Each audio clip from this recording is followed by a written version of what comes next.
যেতিয়া বিটিআৰত ট্ৰিপল ইঞ্জিনৰ চৰকাৰ হ'ব। দিল্লীতো বিজেপি, দিছপুৰতো বিজেপি আৰু কোকৰাঝাৰ বিটিচিটো বিজেপিৰ চৰকাৰ হোৱাৰ লগে লগে আমাৰ এই সমস্যাবিলাকৰ আমি সমাধান কৰিব পাৰে। বহুতে কয় বিটিচিত শান্তি আনিছে, আমি তেওঁলোকক ধন্যবাদ দিছো। হয়, বিটিচিত শান্তি আহিছে, কিন্তু বিটিচিত শান্তি কেনেকৈ আহিলে? এইবাৰ কেৱল নিৰ্বাচন খেলাৰ কাৰণে নহয়, নিৰ্বাচন যুঁজাৰ কাৰণে আৰু নিৰ্বাচন জিকাৰ কাৰণে এইবাৰ আমি বিজেপিয়ে বিটিচিত নিৰ্বাচন খেলিবলৈ আমি আজি আগবাঢ়ি আহিছো।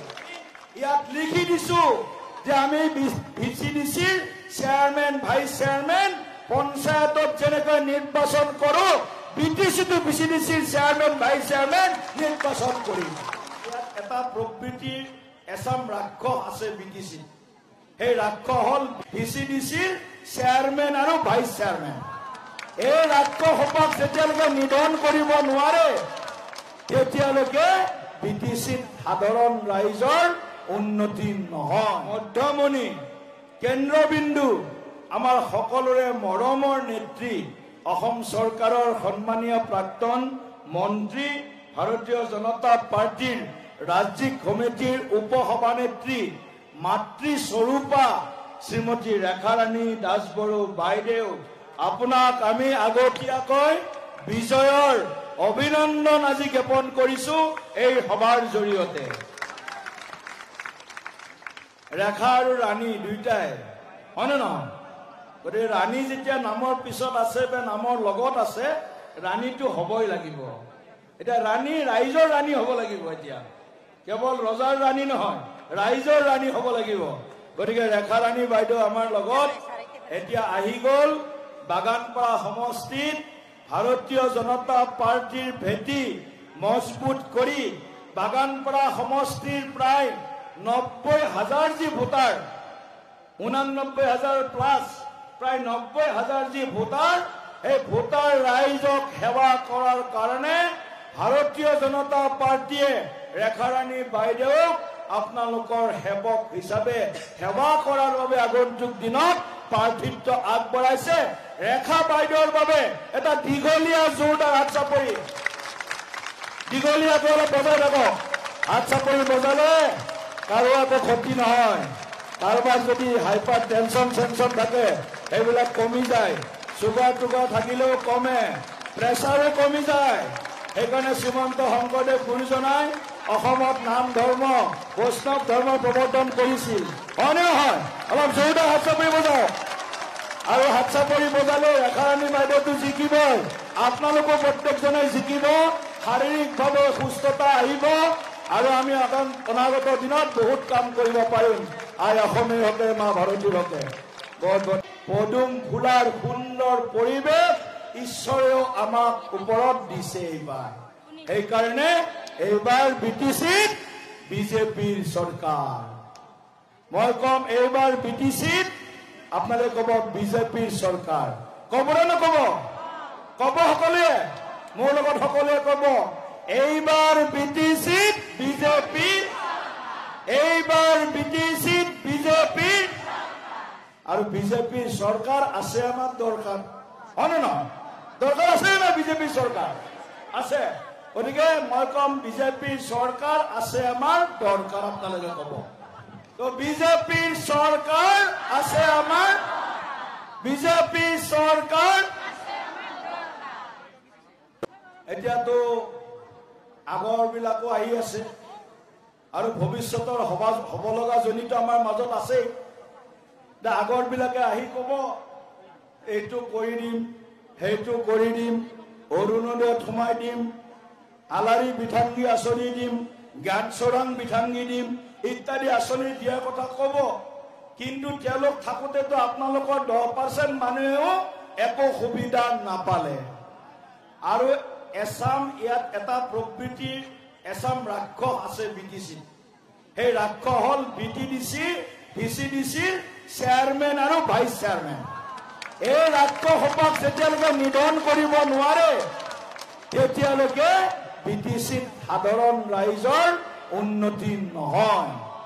কাৰণ তেওঁলোকৰ নীতি হল সকলো মগনীয়া মৰক ভিচিডিচিৰ চেয়াৰমেন ভাইচ চেয়াৰমেনৰ পেটকেইটা ভৰক হয়নে নহয় এতিয়া ভিচিডিচিৰ চেয়াৰমেন আৰু নমিনেটেড নহয় ভিচিডিচিৰ চেয়াৰমেন আমি ইলেক্টেড কৰিম বুলি আজি আমাৰ ঘোষণা পত্ৰ আজি ৰাতিপুৱা প্ৰকাশ কৰি আহিছো মুখ্যমন্ত্ৰী আমি ইয়াত লিখি দিছো যে আমি ভিচিডিচিৰ চেয়াৰমেন ভাইচ চেয়াৰমেন পঞ্চায়তত যেনেকৈ নিৰ্বাচন কৰো বিটিচিটো ভিচিডিচিৰ চেয়াৰমেন ভাইচ চেয়াৰমেন নিৰ্বাচন কৰিম অৰ্থাৎ এই কমিশ্যন খোৱা এই ঘোষখোৰ এই সোপাক আমি ভৱিষ্যতৰ দিনত আমি লেকাম লগোৱাই নহয় এই ঘোষখোৰ খোৱাসকলক সাধাৰণ ৰাইজৰ যিসকলে তেজ চুই খায় এইসকলক আমি ৰাজনীতিৰ পৰা সন্ন্যাস বিদায় দিম আমি তেওঁলোকক সেইকাৰণে এইখন ঘোষণা পত্ৰত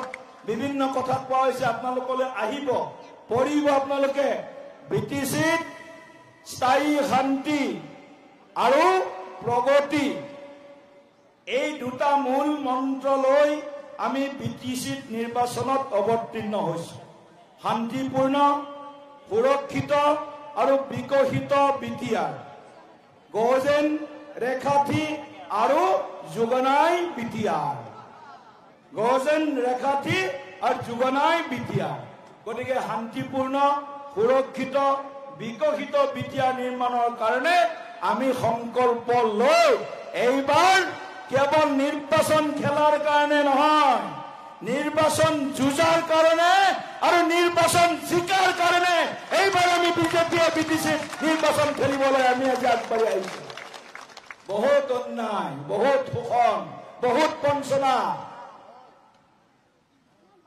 সেই অন্যায় শোষণ বঞ্চনা আমি বিটিআৰত থকা প্ৰতিটো জাতি জনগোষ্ঠীক যাতে আমি ন্যায় দিব পাৰো সমবিকাশ সমমৰ্যাদা আৰু সম অধিকাৰ যাতে আমি বিটিচিত বহবাস কৰা 26টা জনগোষ্ঠীক দিব পাৰো সেই সংকল্পলৈ আমি এইবাৰ বিটিচি নিৰ্বাচনত বিজেপি অৱতীৰ্ণ হৈছো আই মাতৃসকল ইয়াত আছে অৰুণোদয় পালেনে বুলি ক'লে কেইজনীমান মহিলাই মাত্ৰ হাত উঠায় বাকীসকলে হাত উঠাব নোৱাৰে কাৰণ তেওঁলোক অৰুণোদয় আঁচনিৰ পৰা বঞ্চিত হৈ আছে এই নিৰ্বাচনৰ পিছতে দুৰ্গা পূজাৰ পিছতে 33,000 অৰুণোদয় আই মাতৃ মহিলাই এই আঁচনিৰ সুবিধা পাব আমাৰ তামুলপুৰ বিধানসভা সমষ্টি 33,000 মহিলা সুবিধা পাব 1250 টকা পাব আৰু তাৰ লগত গ্যাস কিনাৰ কাৰণে আৰু 250 টকা সাবসিডি আপোনালোকৰ বেংকৰ একাউণ্টত ডাইৰেক্ট সোমাব এটা সিলিন্ডাৰ কিনিলে 250 টকা মাহত দুটা সিলিন্ডাৰ যদি লাগে 500 টকাৰ সাবসিডি আপোনালোকে পাব আই মাতৃ মহিলাসকল আছে আপোনালোকে নামটো শুনি আছে লাখপতি বাইদেউ এতিয়া হ'ব কেতিয়া লাখপতি বাইদেউ অন্য জায়গাবিলাকত দিয়া হ'ল সিদিনা মন্ত্ৰী জয়ন্ত মল্ল বৰুৱা ডাঙৰীয়াৰ সমষ্টি নলবাৰীত 37,000 আই মাতৃয়ে 10,000 টকাকৈ প্ৰতিগৰাকী মহিলাই মুখ্যমন্ত্ৰী মহিলা উদ্যমিতা আঁচনিৰ ডাইৰেক্ট ধন বেংকৰ একাউণ্টত চেক আকাৰে লাভ কৰিছে এতিয়া বাগানপাৰাৰ মহিলাসকলে কেতিয়া পাব বাগানপাৰাৰ মহিলাসকলেও এই মুখ্যমন্ত্ৰীৰ মহিলা উদ্যমিতা আঁচনিৰ 10,000 টকাকৈ আপোনালোকে লাভ কৰিব দুৰ্গা পূজাৰ পিছত আপোনালোককো এনেকৈ মাতি আনি আমি মহিলা উদ্যমিতা আঁচনিৰ 10,000 টকাকৈ প্ৰতিগৰাকী মহিলাৰ বেংকৰ একাউণ্টত চেক যোগে আপোনালোকক দিয়াৰ ব্যৱস্থা কৰি আছো ভাল পাইছে নে বেয়া পাইছে ভাল পাইছে নে বেয়া পাইছে ভাল পাইছে আৰু এটা যুদ্ধ জোৰকে হাতচাপৰি মাৰি দিয়ক মুখ্যমন্ত্ৰী ডক্টৰ হিমন্ত বিশ্ব শৰ্মা ডাঙৰীয়াৰ কাৰণে ভাল পাই থাকিলে হাতচাপৰি মাৰি দিলো মই কৈছো না হাতচাপৰি মাৰিলে আকৌ ক্ষতি নহয় আকৌ প্ৰেছাৰ হ'ব হয়নে নহয় আমাৰ অকমান বাকীবিলাক চব ঠিক ঠাক হৈ যাব গতিকে যুৱক যুৱতীসকলৰ কাৰণে আমি চিএম ত্ৰিপুলে মুখ্যমন্ত্ৰী অসম আত্মনিৰ্ভৰ যি আঁচনি সেই চিএম ত্ৰিপুলে বাগানপাৰাৰ 600 তামোলপুৰৰ 600 যুৱকে 2 লাখ টকাৰ এককালীন সাহায্য লাভ কৰিব। প্ৰথম 1 লাখ টকা, তাৰ পিছত 1 বছৰ পিছত আৰু 1 লাখ টকা, 2 লাখ টকা। এতিয়া অসমৰ বেলেগ জেগাত বেলেগ সমষ্টিবিলাকত পাই আছে, বিটিআৰত এই সমস্যাটো আছে। এই সমস্যাটো আমি সমাধান কৰিব পাৰিম তেতিয়াহে যেতিয়া বিটিআৰত ট্ৰিপল ইঞ্জিনৰ চৰকাৰ হ'ব। দিল্লীতো বিজেপি, দিছপুৰতো বিজেপি আৰু কোকৰাঝাৰ বিটিচিটো বিজেপি চৰকাৰ হোৱাৰ লগে লগে আমাৰ এই সমস্যাবিলাকৰ আমি সমাধান কৰিব পাৰিম। বহুতে কয় বিটিচিত শান্তি আনিছে, আমি তেওঁলোকক ধন্যবাদ দিছো। হয়, বিটিচিত শান্তি আহিছে, কিন্তু বিটিচিত শান্তি কেনেকৈ আহিলে? 2020 চনৰ বিটিআৰ পিছ একৰ্ড, 2003 চনৰ 10 ফেব্ৰুৱাৰীৰ বিটিচি পিছ শান্তি চুক্তি, বিটিচি একৰ্ড কোনে কৰিছে? 2003 চনত অটল বিহাৰী বাজপেয়ী ডাঙৰীয়া দিল্লীৰ প্ৰধানমন্ত্ৰীৰ দায়িত্বত আছিল। উপ প্ৰধানমন্ত্ৰী গৃহমন্ত্ৰী হিচাপে লালকৃষ্ণ আদৱানী ডাঙৰীয়া আছিল।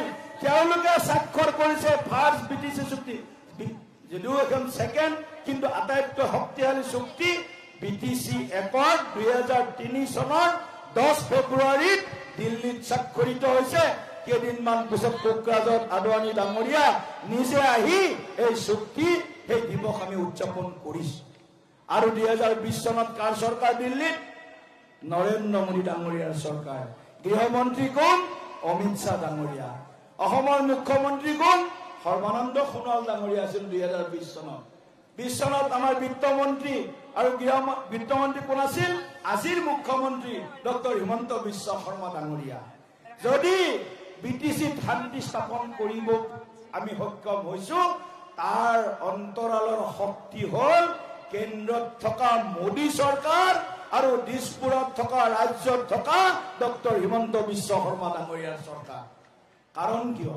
মই আপোনাক কাৰণটো বুজাই দিছো। বিটিআৰৰ পুলিচ আছে নেকি? বিটিআৰৰ নিজা পুলিচ আছে নেকি? কোন পুলিচ আছে বিটিআৰত? অসম পুলিচে আছে। বিটিআৰৰ বেলেগ আৰ্মি আছে নেকি? আছে। আৰ্মিটো নাই। বিটিআৰত বেলেগ পেৰামিলিটাৰী ফৰ্চেছ আছে নেকি? CRPF, BSF, আসাম ৰাইফলছ আছে নেকি? বিটিআৰ চৰকাৰো আছে নেকি? যদি শান্তি স্থাপন কৰিব লগা হয়, প্ৰথম আমি ধন্যবাদ দিব লাগিব বিটিচিৰ 35 লক্ষ ৰাইজক, আৰু ধন্যবাদ দিব লাগিব কেন্দ্ৰৰ গৃহ মন্ত্ৰালয় আৰু ৰাজ্যৰ গৃহ মন্ত্ৰালয়ক আমি ধন্যবাদ দিব লাগিব। তাৰ কাৰণে বিটিচিত আজি আমি শান্তিৰ পৰিৱেশ দেখিবলৈ পাইছো।